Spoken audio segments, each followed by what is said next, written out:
नमस्कार दोस्तों, स्वागत है आप सभी का आपके अपने चैनल पर। दोस्तों यहाँ पर आपके लिए लेकर आ चुके हैं राजस्थान बोर्ड कक्षा 8वीं गणित यानी मैथमेटिक्स का एक ऐसा एग्ज़ाम पेपर जो आपके बोर्ड एग्जाम के लिए मोस्ट इम्पोर्टेंट होने वाला है। दोस्तों अगर आपको कक्षा 8वीं के गणित यानी मैथ्स के पेपर में अच्छे नंबर लेके आने हैं तो वीडियो को पूरा एंड तक देखना है और चैनल को सब्सक्राइब करना, नोटिफिकेशन बेल को प्रेस करना है, जिससे कि दोस्तों कक्षा 8वीं के पेपर आपको सबसे पहले मिल सकें। तो दोस्तों चलिए शुरू करते हैं। तो दोस्तों यहाँ पर आपके एग्ज़ाम का पेपर इस प्रकार से आने वाला है। टाइम यहाँ पर आपको 2.5 घंटे का मिलने वाला है और 80 नंबर का पेपर आपका होने वाला है। पहले यहाँ पर आपको वस्तुनिष्ठ प्रश्न दिए गए हैं जो कि आपके MCQ प्रश्न होने वाले हैं, मल्टीपल चॉइस क्वेश्चंस, जिसमें आपको अवस्थित वाले जो प्रश्न है उसके आंसर करने हैं। तो पहला प्रश्न पूछोगे है 3/7 इंटू 5/3 का मान क्या होगा। अब आपको सॉल्व करना, बहुत सिंपल प्रश्न है, कुछ नहीं करना। देखिएगा 3/5 मल्टीप्लाई बाई 5/3, तो क्या करेंगे 3 से 3 कट जाएगा और आंसर क्या आ जाएगा 5/7 है। ठीक है दोस्तों, 5/7 यानी दोस्तों कौन सा ऑप्शन हो जाएगा, option number D is the correct answer to this question. ठीक है, तो ऑप्शन नंबर डी इसका करेक्ट आंसर हो जाएगा। नेक्स्ट क्वेश्चन, यदि समीकरण x/3 + 13 = 33 हो तो x का मान ज्ञात करें। ऐसे क्वेश्चन भी बहुत ही सिंपल प्रश्न है, कुछ भी नहीं करना। देखिएगा x/3, ठीक है, बराबर ये प्लस का 13 है दोस्तों। अगर इसका पक्षांतरण करेंगे, यहाँ भेजेंगे तो प्लस का क्या हो जाएगा, माइनस हो जाएगा। तो यहाँ हो जाएगा दोस्तों 33 - 13। ठीक है, अब यहाँ पर x/3 = 33 में 13 जाएगा दोस्तों, बचेगा 20। अब ठीक है, अब क्या करना दोस्तों, नेक्स्ट देखिएगा x, ये दोस्तों 3 जो है यहाँ पर क्या भाग में है, पक्षांतरण करेंगे तो क्या हो जाएगा, ये 20 को गुणा हो जाएगा। ठीक है दोस्तों, ये भाग का हो जाएगा गुणे में, तो x बराबर 20 को 3 से गुणा किया, 20 दिया 60, तो अपना आंसर क्या आ जाएगा दोस्तों, 60 आंसर आ जाएगा। ठीक है, तो यहाँ पर आपका सिंपल ही आंसर होने वाला है ऑप्शन नंबर बी, यानी 60 इसका करेक्ट आंसर हो जाएगा। अगला प्रश्न देखिएगा, आयत के विकर्ण होते हैं, तो आयत के विकर्ण कैसे होते हैं, असमान, बराबर, एक दूसरे के दुगुने या फिर इनमें से कोई नहीं। आयत के विकर्ण दोस्तों, विकर्ण कौन से होते हैं, ये आयत है, ये विकर्ण ये होते हैं। ठीक है, ये वाले जो होते हैं ना, ये होते हैं विकर्ण। तो आयत के विकर्ण क्या होते हैं, बराबर होते हैं। ठीक है, क्योंकि दोस्तों आयत की जो भुजा होती है वो आमने सामने की भुजा क्या होती है, बराबर होती है। तो आयत के विकर्ण दोस्तों क्या होंगे, बराबर होंगे, ये आपको पता होना चाहिए। एक वर्ग की भुजा 6 सेंटीमीटर हो तो उसका क्षेत्रफल क्या होगा, ये भी आपको बताना है। तो एक वर्ग की भुजा अगर 6 सेंटीमीटर है, आपको वर्ग की भुजा मतलब ए = 6, वर्ग का क्षेत्रफल क्या होता है, भुजा स्क्वायर यानी A², तो 6 × 6 करेंगे कितना आ जाएगा, 6 संगे 36, सिंपल सा आंसर क्या हो जाएगा, 36 सेंटीमीटर स्क्वायर। ठीक है, तो यहाँ ऑप्शन नंबर सी इसका करेक्ट आंसर अपना हो जाएगा। 3600 को किस छोटी से छोटी संख्या से भाग करें कि भागफल एक पूर्ण घन हो। तो दोस्तों यहाँ पर 36 पूछा गया है, तो 3600 को किस संख्या से भाग कर सकते हो जिससे कि पूर्ण घन हो। तो आप इसमें क्या कर सकते हो, एक्स्ट्रा आप आसानी से भी कर सकते हो। मान लो अगर आप 3600 को दोस्तों ऑप्शन से काटे, ठीक है, ऑप्शन से करो, अगर आप 3600 में भाग दो 4500 को, ठीक है, 450 को, तो यहाँ भाग देंगे दोस्तों, तो ये आपको मिल जाएगा 45 और 45 आप इसमें कट कर सकते हैं।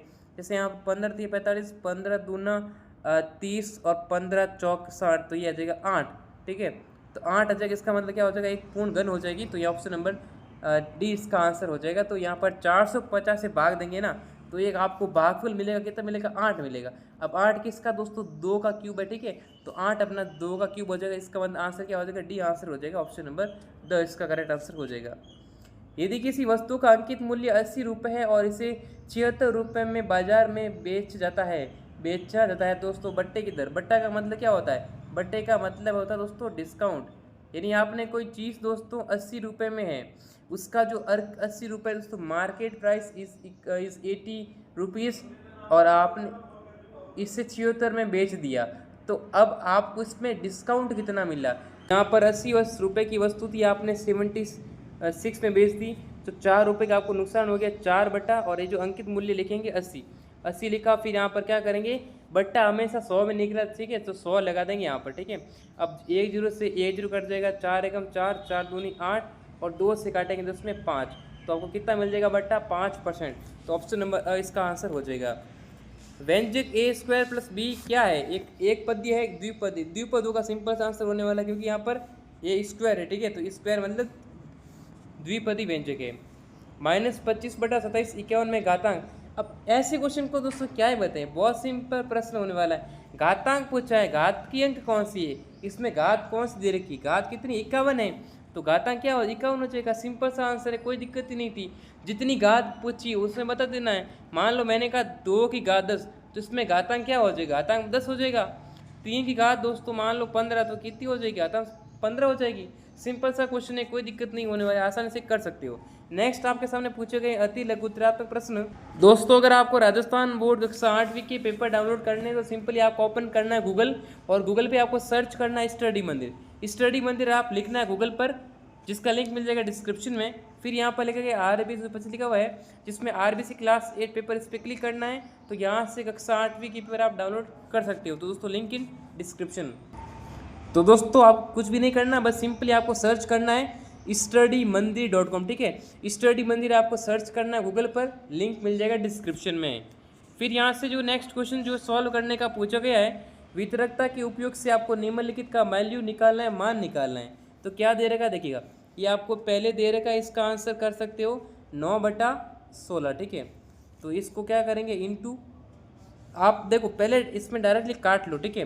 देखो यहाँ से कट करो, 4 एकम 4, 4 चौक 16, 3 तिया 9 और 3 चौक 12। ऊपर क्या आ जाएगा 3, 3 को 1 से गुणा किया आ जाएगा 3 आ जाएगा, ठीक है। तो ये आ जाएगा 3, और 4 को 4 से मल्टीप्लाई किया जाएगा 16, ठीक है। अब बीच में यहाँ पर क्या लगा है दोस्तों, प्लस का निशान है, लगाया प्लस। अब देखो 9 से 9 कट जाएगा, तो ऊपर क्या बचेगा -3/16, ये हमारे पास बचा है।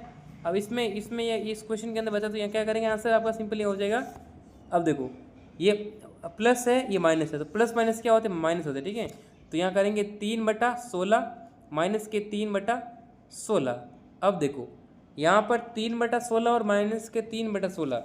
जब दोस्तों 3/16 में से 3/16 को घटाना है तो कितना आएगा, आपने कहा सर 3/16 में से 3/16 जाएगा, घटाएंगे तो कितना 0 आएगा, तो सिंपल सा 0 आंसर आ जाएगा, ठीक है। तो अब आंसर क्या आ जाएगा दोस्तों 0, ठीक है। आंसर आपका 0 होने वाला है। बहुत ही सिंपल प्रश्न होने वाला है। अब इसको हल करना है, ये भी मैंने आपको पिछली क्लास में बताया था कैसे हल कर सकते हो। तो दोस्तों ऐसे क्वेश्चन को सॉल्व करना है, कुछ भी नहीं करना है, जो ब्रैकेट वाले संख्या को गुणा करा लो। जैसे मैंने कहा 5 को 3 से गुणा किया तो 5 दिया कितना आ गया 15 जेड। 7 को 3 से गुणा किया -21 माइनस लगा। 2 को 9 से किया 18 जेड लगा दिया। यहाँ पर माइनस है, यहाँ पर माइनस है, तो माइनस माइनस क्या हो जाएगा, प्लस हो जाएगा। 11 दूना 22, ठीक है, बराबर 8 चौक 32 जेड लगा दिया, ये माइनस का चिन्ह, 13 चौक 52। अब कुछ भी मत कर लो, संख्या पास पास वाले को काउंट कर लो, यानी दोस्तों कर लो एक जैसे कर लेना, ठीक है। तो यहाँ पर क्या होगा, ये जेड है, यहाँ पर जेड, यहाँ पर जेड और यहाँ पर जेड, तो जेड को एक साथ कर लो और संख्या को एक साथ कर लो। तो यहाँ पर दोस्तों 15 जेड, ये माइनस का 18 जेड, ठीक है। ये 32 प्लस का, तो यहाँ आएगा दोस्तों माइनस का जेड 32 जेड, ठीक है, बराबर। ये माइनस का 52, ये दोस्तों माइनस का 21 है, यहाँ आएगा प्लस का 21 हो जाएगा, ठीक है। और यहाँ पर आपको एक चीज़ और करनी है कि यहाँ पर जो है इसमें भी कर सकते हैं, ये थोड़ी संख्या अलग होने वाली है जिसको अपने मल्टीप्लाई नहीं किया था। 17 कहाँ से आ गया था, और यहाँ पर माइनस का देखो, ये माइनस का यहाँ पर 17 भी जो हमने काउंट नहीं किया, और ये दोस्तों प्लस का तो माइनस का 22 हो जाएगा, और यहाँ पर हो जाएगा माइनस का 17, ठीक है। अब क्या करना है, ये 18 जेड, इसमें हो जाएगा दोस्तों 35 जेड हो जाएगा, ठीक है, ये हो जाएगा 35 जेड, ये माइनस का लगेगा यहाँ पर चिन्ह, और ये अपने 52 और 21 ये कटेगा माइनस, और ये हो जाएगा अपना 90, ठीक है, ये हो जाएगा अपना 70, ठीक है, 70 हो जाएगा। अब क्या करना है, माइनस का 12 है, माइनस का 35 जेड है, ठीक है।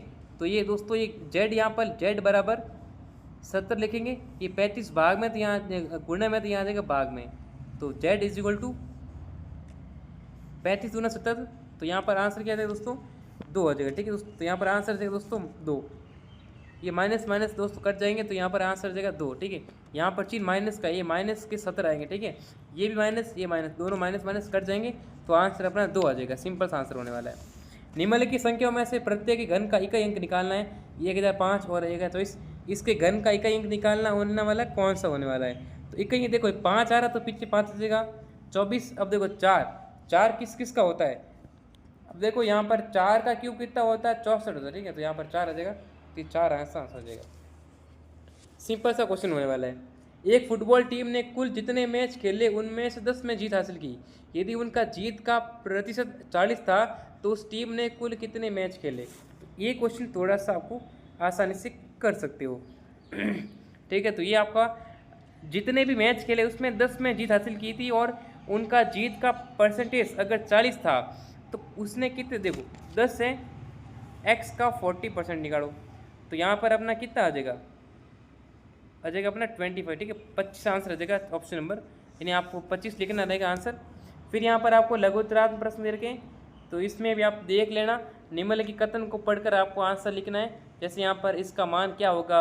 अब ये दोस्तों देखिए a/b है, तो ये वाला सत्य है। ठीक है, सत्य कैसे है, ये दोस्तों a/b है और यहाँ पर इसमें इसकी घात m है। अब इसने क्या उल्टा कर लिया, तो जब भी दोस्तों उल्टा होता है ना तो घातांक माइनस में हो जाता है। ठीक है, जैसे यहाँ पर उल्टा हुआ तो ये माइनस भी, दोस्तों यहाँ पहले m जो प्लस में था यहाँ पर माइनस हो गया। ठीक है, तो यहाँ पर क्या हो जाएगा, सत्य हो जाएगा। अब यहाँ पर इसका घातांक का रूप कितना हो जाएगा, घातांक का रूप दोस्तों ये वाला दे रखा 3। हाँ बिल्कुल, ये वाला भी सही दोस्तों, सही कह रहे हैं, सत्य होने वाला है। यहाँ पर -1 इसका आंसर होगा, तो ये वाला दोस्तों आंसर निकालेंगे तो -1 ही आएगा, तो ये वाला भी सत्य है। अब इसका रूप दोस्तों कि 1 2 3 4, ये वाला अपना असत्य आंसर होने वाला है। ठीक है, तो ये वाला गलत दे रखा है। नेक्स्ट देखिएगा, समभुज के प्रत्येक अंतकोण का मान कितना होता है। समबाहुभुज के प्रत्येक अंतकोण का मान होता है n-2 × 180 डिग्री अपॉन n, तो ये वाला ऑप्शन नंबर आंसर होने वाला है। ठीक है, ये वाला कर देंगे आंसर। किसी समबाहुभुज में अधिक से अधिक कितने बाह्य कोण संभव दोस्तों होते हैं, 120 डिग्री का बाह्य कोण बने जा सकता है। यहाँ पर y का मान निकालना, देखिएगा यहाँ पर ये वाला y, तो यहाँ पर दोस्तों क्या आ जाएगा, y की वैल्यू कितनी आ जाएगी, ऐसे होता है 180 डिग्री। अब 130 डिग्री में से आप 50 डिग्री माइनस करेंगे दोस्तों कितना आ जाएगा, 129 डिग्री। ठीक है, तो यहाँ पर क्या आ जाएगा आंसर, 130 डिग्री। ठीक है, सिंपल सा आंसर होने वाला है। समपंचभुज के प्रत्येक अंतकोण का मान कितना होता है, समपंचभुज के प्रत्येक अंतकोण का मान होता है 108 डिग्री। ठीक है, 180 डिग्री, 108 डिग्री। ठीक है, फिर यहाँ पर मिलान करना है। मिलान करने में क्या है, 2x को 4x से गुणा किया, 8x², किस में दे रखा है, इसमें दे रखा है। 1 सेकेंड का आंसर है, x को 3x से गुणा किया, 3x², कहाँ दे रखा है, इसमें दे रखा है, बस आंसर होने वाला है। 2.5 और 2.5 कितना हो गया, 5 दोस्तों, ये कितना हो जाएगा, 6.5 हो जाएगा। ठीक है, क्योंकि 25 का क्यूब होता है स्क्वायर धन, और यहाँ पर क्या लिखा गया अपना x और यहाँ पर x, तो x² कहाँ पर दे रखा है, इसमें दे रखा है, सिंपल आंसर। 2xy को 3x गुणा किया, 2 × 6 और x² y² कहाँ दे रखा है, ये दे रखा है। सिंपल सा आंसर, 1 सेकेंड का आंसर होने वाला है। अब यहाँ पर आपको निकालना है प्रायिकता। ठीक है, तो प्रायिकता का क्या होता है फॉर्मूला, प्रायिकता दोस्तों यहाँ पर आपको निकालनी है। ठीक है, तो प्रायिकता बराबर दोस्तों अनुकूल परिणाम। ठीक है, अनुकूल परिणाम बटा कुल परिणाम, तो ये आपका प्रायिकता होने वाला है। तो ये भी सवाल बहुत ही इजी होने वाला, आसानी से कर सकते हो। यहाँ पर आपको लघुत्तरात्मक प्रश्न दे रखे हैं जिसमें करना रहेगा 4 नंबर का सवाल है, और एक समबाहुभुज की भुजों की संख्या ज्ञात करनी जिसमें अंतकोण 165 डिग्री हो, इसका आंसर आप कर सकते हो। उसके बाद यहाँ पर आपको ब्याज दे रखा है, चक्रवृद्धि ब्याज, जो कि आपको वार्षिक रूप से संयोजित होता है, तो इसका आपको निकालना है। दर दे रखी है, मूलधन समय इंटू दर, सब कुछ देगा, कर सकते हो। यहाँ पर आपको इसमें डिस्टेंस निकालनी है। ठीक है, यहाँ पर चाल बराबर दूरी बटा समय, यहाँ पर समीकरण दे रखा है और इसको हल करना है, और हल की उत्तर की जांच भी आपको करनी है। इसमें आपको आंकड़े दे रखे हैं, तो इसके रिगार्डिंग आपको पाई चार्ट खींचना है, तो ये भी क्वेश्चन बहुत ही सिंपल होने वाले हैं। इन सब का आंसर आपको टेलीग्राम पर मिल जाएगा, तो टेलीग्राम चैनल को ज्वाइन कर लीजिए। यहाँ पर आपको फ्रैक्शन करने हैं, गुणनखंड करने हैं, 8 नंबर के सवाल होने वाले, और ये सवाल आपका अथवा पूछा गया, दोनों में से क्वेश्चन ए करना है, दोनों में से एक क्वेश्चन करना, तो ये भी आप गुणनखंड निकाल सकते हैं और इसमें आपको भाग देना है। इस क्वेश्चन में आपको घनाभ की ऊंचाई ज्ञात करनी दोस्तों। ठीक है, जिसमें आपको पूरा जो दे रखी दोस्तों, आयतन, उसका क्षेत्रफल, आधार का क्षेत्रफल दे रखा है, इसमें दे रखा है, और ये अथवा वाला सवाल पूछा गया, दोनों में से एक करना है, बेलन का आयतन निकालना है और इसका दूसरा विकर्ण ज्ञात करना है, तो दोनों में से एक क्वेश्चन करना है। इसमें आपको आंकड़े दे रखा है, आपको प्रश्नों का आंसर आपको सिंपल सा आलेख के माध्यम से देना है। ये भी सवाल आपका अथवा पूछा गया, दोनों में से एक क्वेश्चन करना, तो यहाँ पर आपको एक आलेख बनाना है। ठीक है, तो ये क्वेश्चन बहुत ही ईजी प्रश्न यहाँ से होने वाले हैं। तो दोस्तों ये आपका एग्ज़ाम पेपर होने वाला है राजस्थान बोर्ड कक्षा 8वीं गणित यानी मैथमेटिक्स का पेपर होने वाला है। तो बहुत ही इंपॉर्टेंट क्वेश्चन पेपर है। तो वीडियो को लाइक करना है, चैनल को सब्सक्राइब करना है, नोटिफिकेशन बेल को प्रेस करना है। अब दोस्तों विद्यार्थी कमेंट करके पूछेंगे कि क्या सर हमारा एग्ज़ाम का रियल पेपर यही है, क्या हमारे एग्ज़ाम का असली पेपर यही है? तो दोस्तों मैं आपको बता देता हूँ, ये आपका एक मॉडल पेपर है, ठीक है दोस्तों। तो आपका एग्ज़ाम का मोस्ट इंपॉर्टेंट पेपर होने वाला है। इसे असली पेपर ना समझे, ये आपके एग्ज़ाम के लिए एक प्रैक्टिस पेपर है। आपके एग्ज़ाम के लिए दोस्तों मॉडल पेपर है, ठीक है दोस्तों, यानी मॉडल पेपर है, आपके इंपॉर्टेंट क्वेश्चन है। इनमें से कुछ प्रश्न एग्जाम में आ सकते हैं, हालांकि इसकी कोई गारंटी नहीं कि पूरा पेपर आपका सेम टू सेम आए। तो वीडियो को लाइक करें, चैनल को सब्सक्राइब करें, नोटिफिकेशन बेल को प्रेस करें, जिससे कि राजस्थान बोर्ड कक्षा 8वीं के पेपर आपको सबसे पहले मिल सकें। तो दोस्तों इस वीडियो में बस इतना ही, फिर मिलेंगे नेक्स्ट वीडियो में, तब तक के लिए जय हिंद, वंदे मातरम।